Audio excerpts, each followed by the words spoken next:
Welcome, friends. This is Tamara with Love in a Big World, and this is our LBW Educate You podcast. Today, my guest is Dr. Dallas Dance. Welcome, Dallas. It's good to be here, Tamara. How are you? Good, good. I'm so excited to talk with you today. I think Here. that we're have a great conversation around what we're facing as a community around SEL.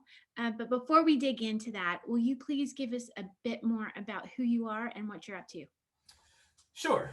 So right now, I am the president of the D-Dance Group. So the D-Dance Group is a leadership and strategy company. We are based in Richmond, Virginia.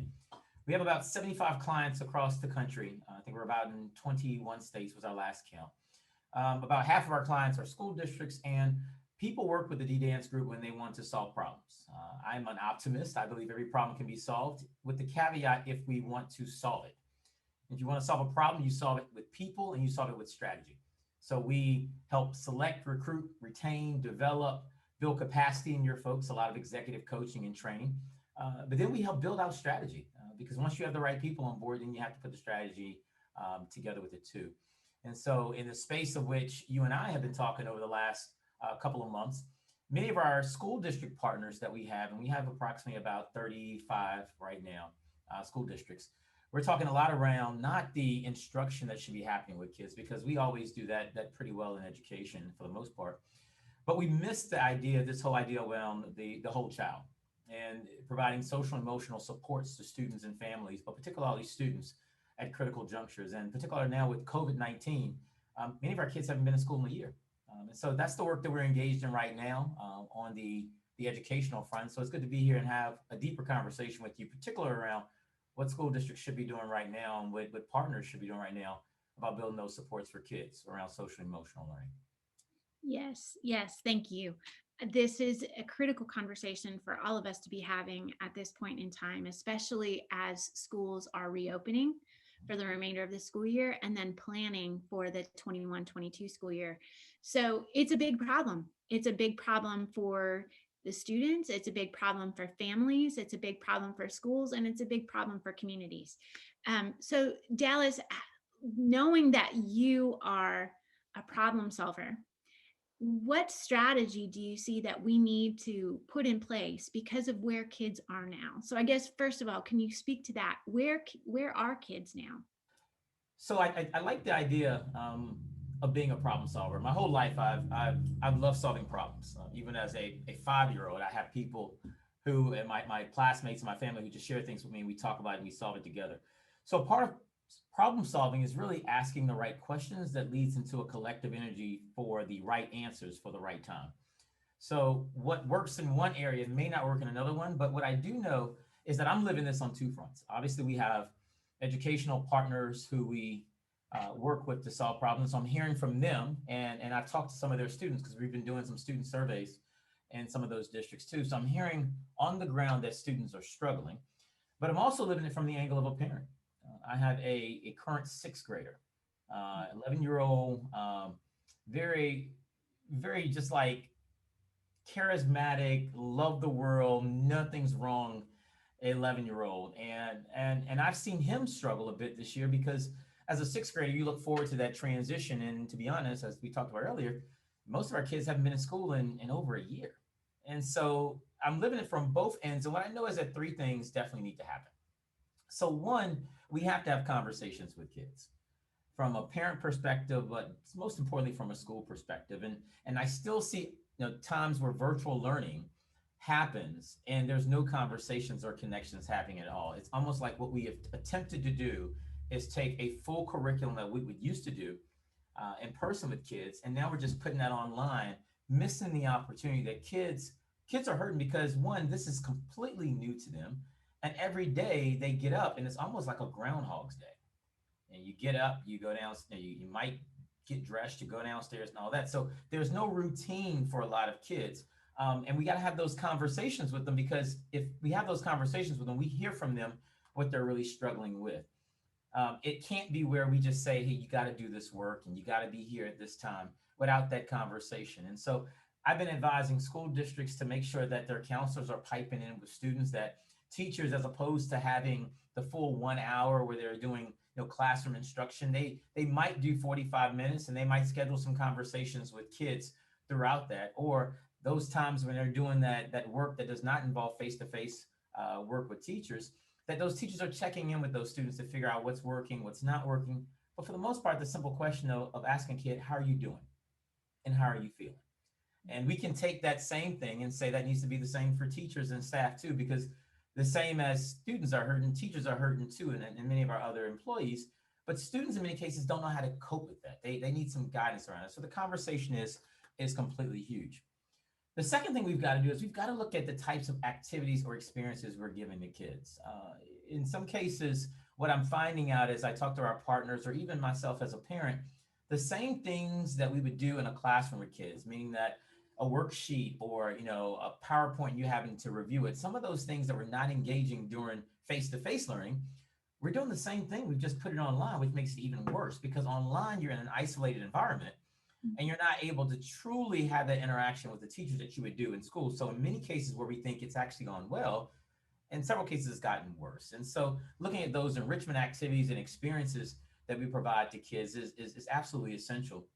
And what I do is when I talk to our partners, I'll say to them, when you are designing your curriculum for students, stop saying curriculum and start saying experiences. What's the experience that a sixth grader should be having right now during a time when they've not necessarily been able to interact with their friends or interact with their teachers face to face? What does that experience look like? What does it feel like?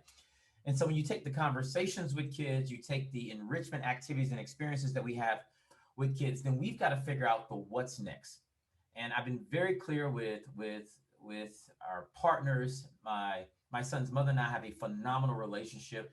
The what next involves the specific support you provide to kids. And I mean very specific.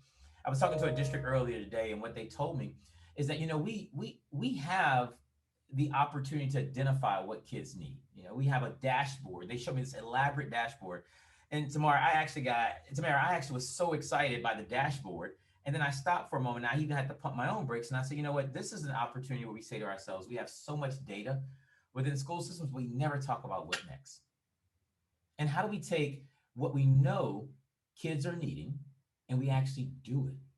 And this involves a retraining of not just our social workers and our school psychologists and our school counselors, but it also hints to the fact that we need to get very, very targeted around behavioral and mental health services for our kids. Bottom line, we tell adults all the time, and you and I think we talked about this in our first call. It's okay to have a counselor. I mean, I have my counselor myself because times get hard. It's okay to talk to someone, but that's my what next. And as an adult, I chose that as my what next. Our students don't have that. Our students don't have someone who's able to talk to them and to provide them that licensed behavioral mental health support services because we don't provide it, but we know they need it. I've read at least probably 7 articles over the last 7 days, and I want to say over 5 days, where we've been able to pinpoint certain parts of our country that kids are struggling. And the one statistic that hit me the most, that almost broke me to my core, and I had to go home and just hug my son, is the fact that we have roughly about right now over 400 kids who committed suicide across the United States. And that's that we know about. Mhm. We have districts such as Clark County or LA, and I know folks will go to those because those are larger districts, but we have even smaller districts that have 20, 15, 25,000 kids. They can't find those kids now. And when we can't find kids and when we know that kids are hurting, we have to do something about it. And so I'm encouraged because as schools start to open back up, as the Biden administration has tried to target stimulus dollars, and I know there's about 160 billion that's going to education right now. There's a strong focus around behavioral and mental health services and social and emotional learning for students. So that's the exciting part. But without those conversations with kids, without making sure the enrichment activities and experiences are created, and then actually doing something by providing intensive support, then my fear is that when we do fully get everyone vaccinated and back in school, we're going to find out that kids are 3, 4 years behind, if not worse, if they're even there in that building. And that hurts. We have to do something. We have to do it now. Mhm. Mhm. There's so much to what you just said, Dallas, and I'm thinking about the kids we have here in Metro Nashville Public Schools. I was just told by a colleague of mine, Dr. Tony Majors, that there was a sixth grader who committed suicide just within the past 2 weeks as a result of the isolation.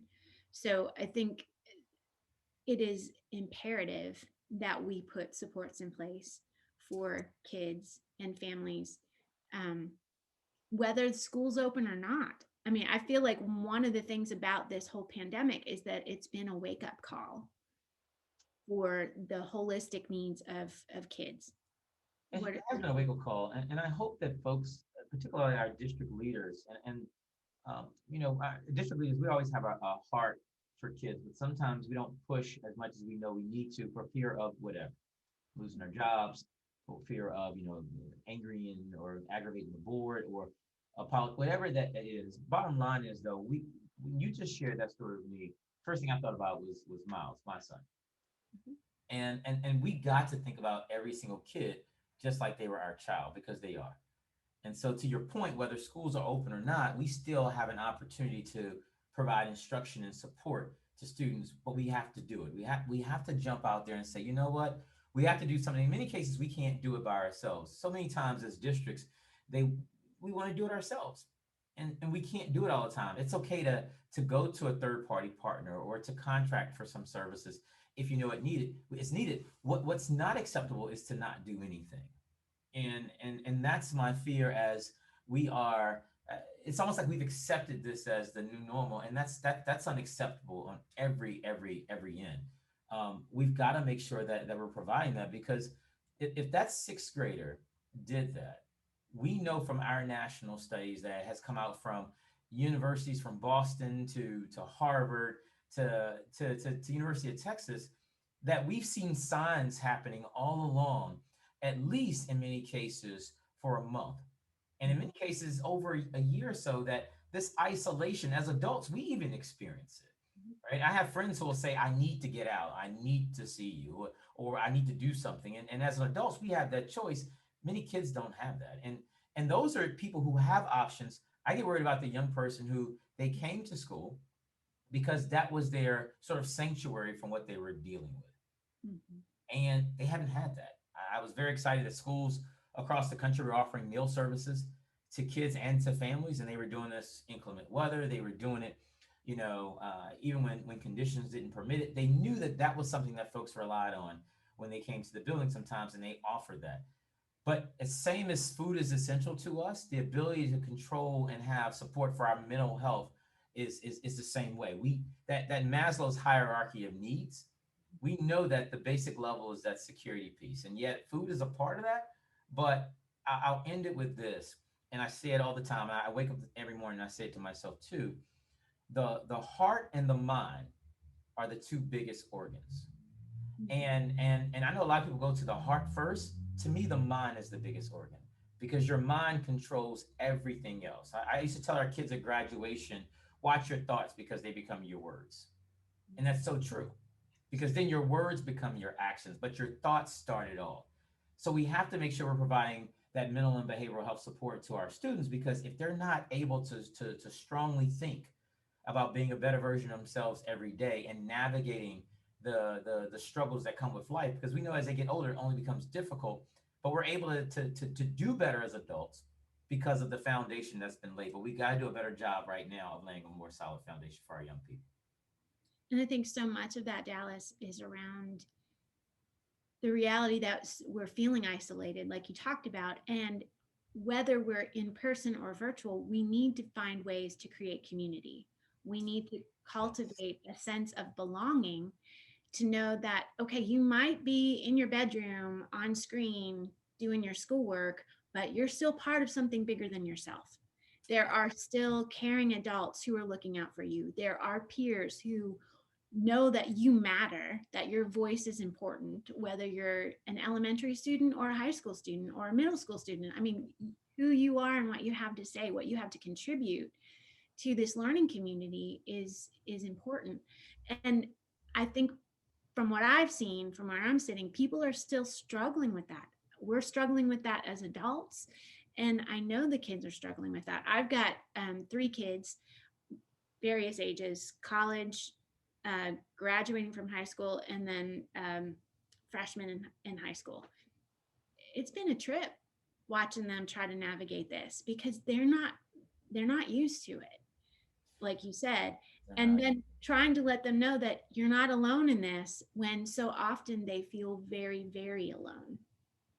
Well, you hit the nail on the head, and it goes back to the three things I was talking about earlier. It's from conversations with kids, you can let kids know how you're feeling, Mhm. and you can let them know that it's okay to feel the way you do. Because I think a lot of times kids think that, oh, they're an adult, they don't understand. Well, we do understand because in many cases we felt the same way, but we also have had the life and the lived experiences to where we've been able to navigate that piece.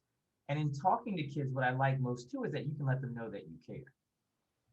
And Tamara, that's what I've not seen happening as much because kids are so, I mean, they're so structured now with their schedule and when synchronous and asynchronous learning is taking place and nothing is built in for those conversations with teachers or school counselors or even administrators. So they can actually have an outlet to share what's going on. But most importantly, they hear from someone that they're cared for, they love. Those words of affirmation that we know are so important to young people to build motivation. But the second piece that I was talking about are thinking through these enrichment or learning experiences that they get. And let me be clear, and I had to say this to a principal this morning, learning experiences are not always what's an assignment that a teacher gives that's involving math or science or some other content area. Learning experiences is saying to yourself when you are feeling isolated, what are some things that you should do to get yourself out of that? If it is maybe logging off for a quick minute and going into a chat with an administrator, right? Or maybe it's pausing for a minute and going to talk to someone else from another virtual area to just let them know, hey, I need a break for a moment. And it's not that I'm not trying to do the work, but they have something that's a learned experience. You don't know you can do that. That's where that student advocacy piece starts to come in, which is a huge part of social emotional learning, knowing when to sort of step up and advocate for yourself. Those are the types of learning experiences I'm talking about because as I was talking to my own mentee just yesterday, and I have probably every bit of 50 mentees right now that I absolutely have to check on through text all the time because some are in college. You go to college and you're thinking about I'm going to have this experience, and you don't. That's hurtful. That's something you didn't have to navigate. But that's what I talk about with those experiences right there. And how do you build a sense of community when you are doing it from a virtual platform? Well, and I think so much of that, Dallas, too, is we've been accustomed to focusing on writing, mathematics, science, and all of that's important. But in order for those academic skills to really play out in our lives and further our education, we have to know how to manage ourselves as human beings. I agree with you. And I told someone today, it is important, and I completely agree with you, but in the moment, it's not.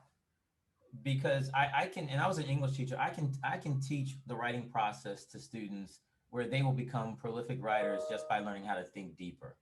But if Right. they're mentally not there with me, if they're struggling, it's not going to matter. We've preached Maslow's hierarchy of needs, and I've seen so many variations come out, and they all are great. I mean, they've taken current research, SEL has been incorporated, being able to advocate for yourself, being able to belong and join and know when to do something versus not. All that's been added to it, but what has not changed is the basic level of security. If I don't have food, water, health, shelter, none of that matters. And you heard me say that health is in there because we know that's a safety feature that we all need, regardless of the age we in. Where our mental health comes first, Mhm. because me starting that code, watch your thoughts, they become your words. You got to watch your thoughts because mentally things start to live and breathe in your mind and they grow legs. So it is important. I don't want to sort of devalue that, but as I told an elected official just last week, in the grand scheme of life right now, if we had to pause for the moment, it's not important. No. And we can get back to it, but we got to do some things first. Mhm. We have to take care of our minds. We have to take care of our True. hearts. And schools, I think what you're going to see when they open back up is teachers are going to be more frustrated than they thought they would be coming back. And I'm not talking about because they may have not have received the vaccine or all this other stuff that we hear about on the news.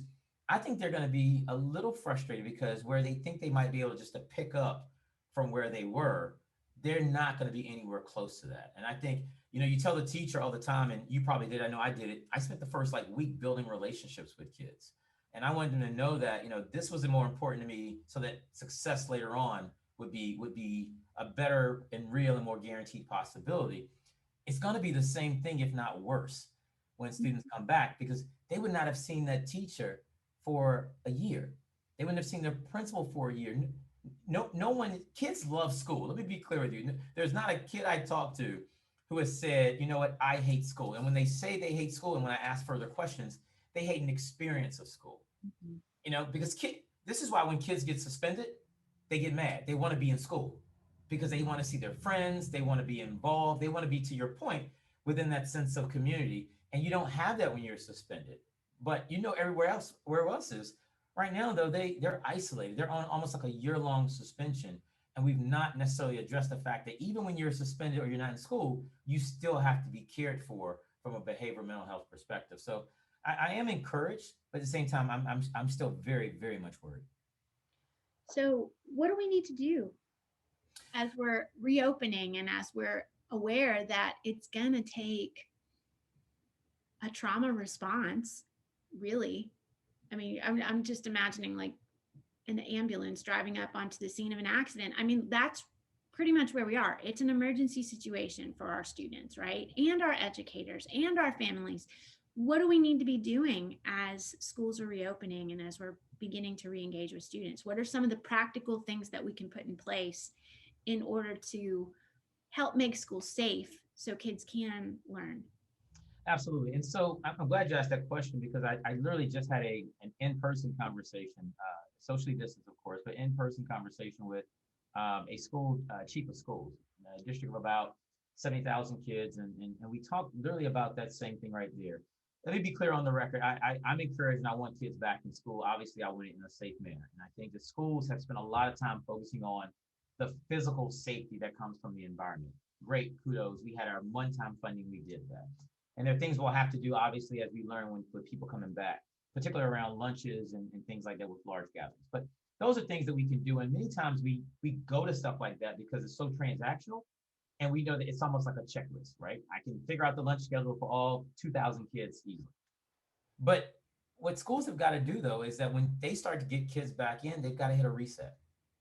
And even kids who are not coming back into the building, I think the start of March, which is always sort of that countdown to quote unquote the summer, it's okay to do a reset. As a teacher, I did a reset probably once a month with my kids. And to me, a reset allows me to stop, assess where I am in the moment, then assess where you are, so that then I can make any adjustments to my plan or my roadmap to get you at the end of the day where you need to be.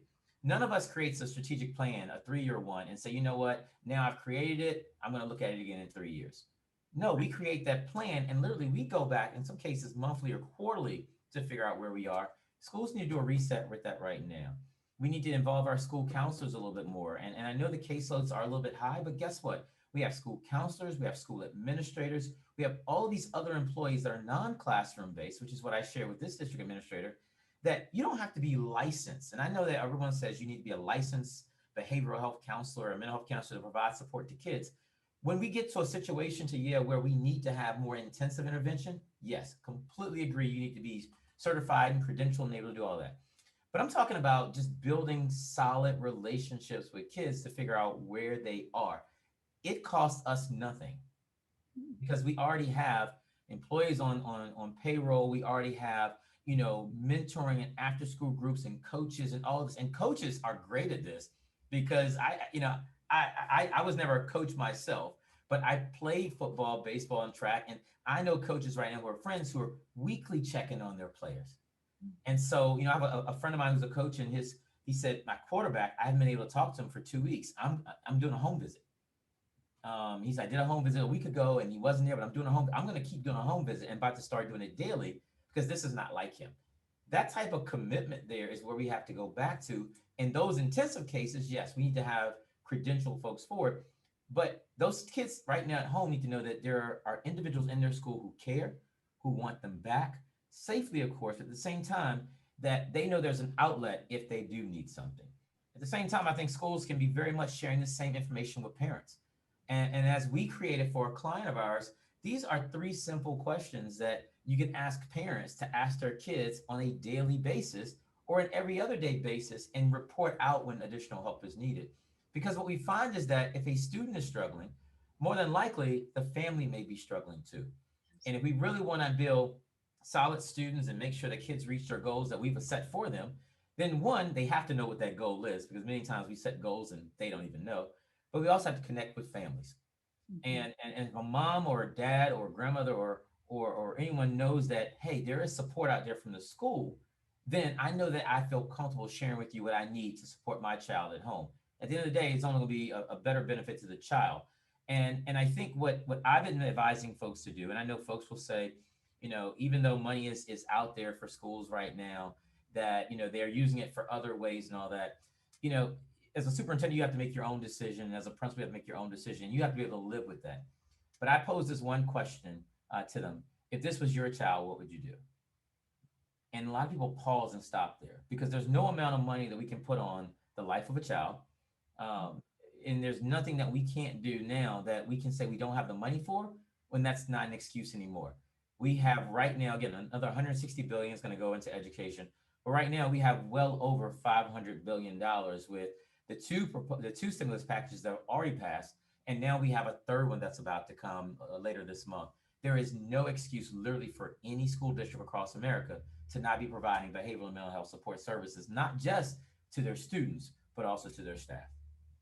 And I think one of the things that you said that's so important to highlight is that money is not the obstacle right now. It's not. It's attitude It that's is. the obstacle. And one of the things that I found, and I wonder if you found this too, is that sometimes educators just need to know that they have permission to care.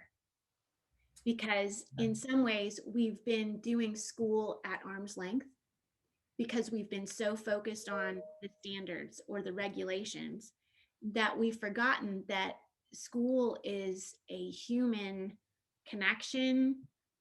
It's not an institution, it's about human beings conveying knowledge to one another and connecting at a deep level in order to build stronger people. And so oftentimes when I'm talking with folks and saying what we desire is for kids to know that they are seen, known, valued, and loved.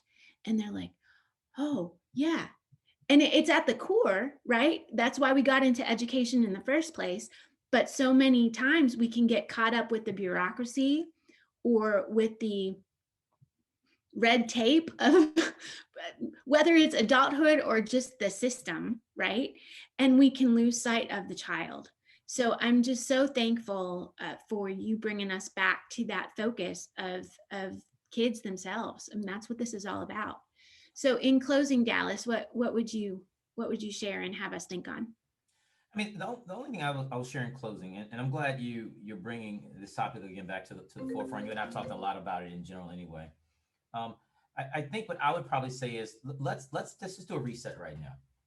I think we've hit this year mark where we've literally gotten into a pattern where we've almost gotten comfortable with where we are, and we should never get comfortable when kids are not connected. And as you hit that reset, you feel a little bit better because you now start to figure out the root of problems where you're trying to solve things, not knowing what you're trying to solve for. Um, as you do a reset, let's have some conversations with kids, right? Mhm. There are principals right now, and I know because I talked to several, and I was in Las Vegas last week with a group of superintendents, and we even talked about it. There are principals and superintendents who are they're pulling things out of the hat to make sure their faculties feel connected or that their new teachers feel connected. But kids are at the center of that. If we know that we're doing, cooking with the superintendent, or we're doing reading with the principal, or we're doing, happy hours, as a faculty, that's great. That's that sense of community. As adults, we know that's important. That foundation is laid when you're a young person. Right. Again, we've learned how to navigate this as adults for the most part because of lived and learned experiences we've had. It's always our responsibility as educators to give lived and learned experiences to young people because they're going to have to navigate this later on. I'm pretty sure this is not the only pandemic we're going to live through.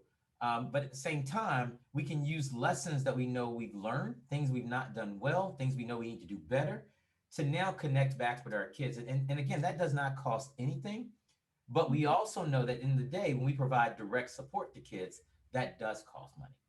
And that involves additional people to provide hands-on contact. Yeah, I can have a great relationship with Dallas, and I know Dallas is needing some support, and I'm providing it. But that intensive support, if Dallas needs it, there's no reason why we're not providing that. I'll say this and I'll end, and it's almost a warning to my colleagues, because I still view them as colleagues in the work. Um, as districts almost sort of punt this issue, and don't take it almost. And I'm not gonna say they're not taking it serious, but they're not taking it probably as serious as they should, because their kids are not there. We create greater risk and greater liability and greater exposure for ourselves. There have been cases across the country where families have filed lawsuit against districts for what they feel like is a negligence almost in addressing when a student has a behavioral or mental health need. It should never get to that. It should never get to something where you're feeling like you have to do something because it becomes a liability. We need to do this because it's just the right thing. Because we've told ourselves, what if this were my child? Mhm. And when you ask people that and you say it to people, that level of standard is increased and people start to move. Mhm. And I always say that's when I think I really knew that I was in the right position in education when I had my child, and I was always, impatient, but I became so reasonably impatient when I had my own child, because you know there are many of us who know how to navigate systems. If I know that my child is having an issue, yes, I'm going to bring it to the school's attention, but I'm also going to do other things. But you know what? Part of living and learning and providing those experiences to our students is also providing that to our families too. And there are many families who don't know how to navigate that piece, and they have to have agency to know that they can come to us because we know they're kids, but also we know that we'll give them some support if they bring that to our attention. So let's get back involved. Let's go ahead and start having conversations again with kids. Think about those experiences we provide for them that don't have to be always a worksheet or something that's turned in for a grade. Grades right now are I'm sick of grades. I know. I am. I read so many articles about the number of F's and D's in schools and all that stuff. What do we expect that's going to happen right now? If anything, we want the empathy from teachers to be there to say, okay, this is not a D or F student. This is not even a C student. What do I need to do because something is wrong? That should be the trigger right there that something's wrong. And then the last thing is, once we know all of this, which we already do, we've got to do something about it. And there are awesome companies right now that are doing this work. There are awesome nonprofits. Your nonprofit in and of itself is engaged in this work. There's no reason why individuals are not doing this one. Even in my and I'll end with this. I'm working with about 17 schools right now. My book, my second book, Imploded Universe, is almost like a personal narrative of what I went through over my lifespan. What's worked, what didn't work, times when I wanted to cry, times I did cry, times when I thought that I just didn't want to keep going. And I wanted to have my own sort of breakdown and end things, which is never the way to go. But it's okay. And that was liberating for me to write that book, because it showed that I'm human. I still struggle just like everyone else. And as a young person, I struggle too. What I'm excited about, though, is that with these 17 schools, we built out a curriculum that will take you through each chapter of this book. And it doesn't have to be specific to me, but kids have to think about their own experiences around accepting personal responsibility, about celebrating the small wins, about recognizing that you don't always have to be in control. Like, those are things right there are lifelong lessons that are all about social emotional learning. That when kids leave school and they graduate, they're not going to remember the math class. They're not going to remember they're going to remember those lessons that say, you know what, when I'm faced with when I have to accept responsibility now in the future, that's okay because I've done it before. And those are the types of lessons that we should be doing, similar to what your curricula is doing right now too. That's what we got to do. When I say those enrichment and those learned experiences, that's what I want when we address social and emotional learning. And it doesn't need to be my book at all, or your curricula at all, which your curricula you and I talked about is phenomenal. And I think my book, even when I do the next edition of it, will be okay too. It needs to be something. I don't care what it is, but it involves making sure kids know that we're connected to them. And I think what we can see is that your book, the Love in a Big World curriculum, these are just tools. They're just tools for facilitating connection. They're just a jumping off point for the conversation. because I talk with adults all the time and they're like, well, I don't know what to say. Yeah. Like, give me a math book, I'm great. Leading ELA class, I'm awesome. Social studies, cool. But talking about this SEL stuff, I don't have a clue. So it's just, we're just providing the tools. And then once people understand, hey, it's all about just having a conversation. It's all about being willing to have the courage to be vulnerable. Very Oh, you good. mean I can be human with my kids? Yeah, Yeah. that's what they need. And they want And it. yeah, I, absolutely. I remember as a teacher, I'd have kids saying, "You're so cool." Like I didn't know this. Like they would see me at the Friday football game. They're like, "Oh, he is real." Like Yeah, yes. So a real person. that's probably when I talk to one of my mentees who now is a senior, the one thing he said he missed the most is he missed seeing his teachers outside of the classroom. So Mm-hmm. the teacher walks to the cafeteria to talk to kids, or they go to a game or some other after school event, or they're at the bus in the morning when kids come in. Those are the experiences right there that are the touch points to let kids know you care. Well, and when you were talking about building community, I was thinking a few moments ago, I was thinking um, the kids are building community without us right now. They are. They're And that's building scary. Snapchat, And that's on scary. Instagram. They're building it, wherever they can connect digitally. And the idea, what scares me as an educator and as a parent, is that they're having all these really important conversations at this critical moment in history.